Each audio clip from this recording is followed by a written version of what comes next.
hérna bók, hún reyndar ekki ný, en hún endurútgefin í mjög veglegri útgáfu, Forystufé eftir Ásgeir Jónsson frá Gottorp. Þetta var maður sem skrifaði búfénað, hann skrifaði fræga bók hross líka, og hérna sauðfé, og það má kannski segja að þetta sé samfelldur ástaróður til íslensku sauðkindarinnar. Já, fylgdi nefnilega ekki sko bókinni þegar við fengum hana að þetta ástarsaga. Það búið að merkja hann eitthvað vitlaust. En það kemur mér fljótlega í ljós. Hann búinn að safna saman þarna sögum bara alls staðar að af landinu, af forystufé og ótrúlegum eiginleikum þess, og maður bara heillast af þessum kindum og sauðum, það bara þannig. En það sem ég finnst bara svo ofboðslega skemmtilegt, burt séð frá sko frábærum stíl og lýsingum á þeim, þá eru sko tilfinningarnar sem krauma undir, það eru engar smá. Já. Maður fær það alveg mjög skýrt sko hvernig bara samlíf dýra og bænda var, og hvernig hvað bara þessi vináttubönd sko, bæði dýrana á milli og ekki síður sko fólksins og bæjanum.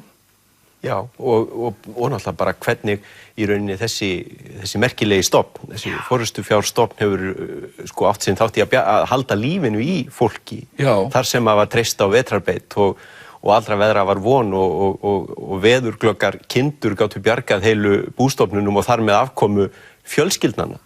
Já, bókstaflega fólkinu sjálf því það annars voruð út í stórum stíl við að reyna að bjarga finna í hús. Sko. Það náttúrulega sögurnar að þetta eru margar stuttasögur og margar þeirra fara í sama formi. Það byrja á því að einhver sauður neitar að fara út úr fjárhúsinu að morgni, rekinn út, móðgaður og síðan kemur náttúrulega í ljós að hann sá fyrir óveðrið sem skellur á síðdegis en kemur síðan fjárhópnum heim. Já, en sko Ásgeiri finnst þetta fögurskepna, það eru margar lýsingar á fegurðinnar og grind, og hvað hún verið grindarleg og lundarfari og hátterni og það mér að segja sko aftast í bókinni sem reyndar mjög mikið að þetta græða á orðalisti, yfir öll þessi orð sem að maðurinn notar. Þetta bara stórkostleg viðbót í orðaforða. Þetta stórkostleg viðbót í orðaforða okkar. Þetta eru sko dásamlega lýsingar á útliti og eiginleikum. Hér kolur sem ólst upp á Mælifelli, grár sauður sem getur var miklum forystuhæfileikum. Hann var hávaxinn, reistur og grannbyggður, fríður sínum með óvenju flestar og framstæðar nasir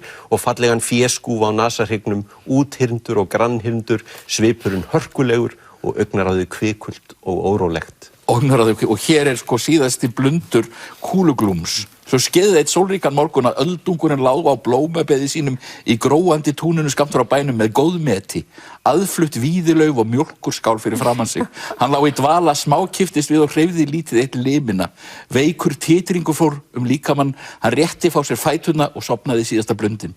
Þá var hann 16 vetra, þannig lauk ævi þessa merkilega náttúrubarns og vitveru. Þetta er dásamleg bók, hún er frábærlega stíluð og skrifuð og maður sér það svo greinilega þegar maður ber saman megin efnið hennar og viðbæturnar sem að Ásgeir hefur ekki farið höndum sjálfur, hvað hann hefur sko verið magnaður ritstjóri þessa efnis. Hann gríðarlega góður, hann hefur gríðarlegt vald á íslensku tungu, eins og reyndar sést líka á bókinni sem hann skrifaði góðhestinn. Já. Og hann lét víst grafa sig með hesti. Já. En sko svo náttúrulega eitt í þessu að það talað svo illa sauðfé nú eru þau sauðkindar, hún fær alveg svaka mikla uppreisna æru í þessar útgáfu. Já, hún að koma á hárréttum tíma held ég sko. Já. Spurning hvort að maður fara að styðja búvörusamningana eftir þetta. Það alveg spurning sko, og svo náttúrulega var þessi stofn hætt kominn í hann. Forystufé. Já, hann hvarf næstum því í niðurskurðinum, Maðurviki niðurskurðinum. Já. Og lifði af á norðausturhorninu og breytist þaðan út aftur og núna svona sæmilega stattur eins og pöndurnar.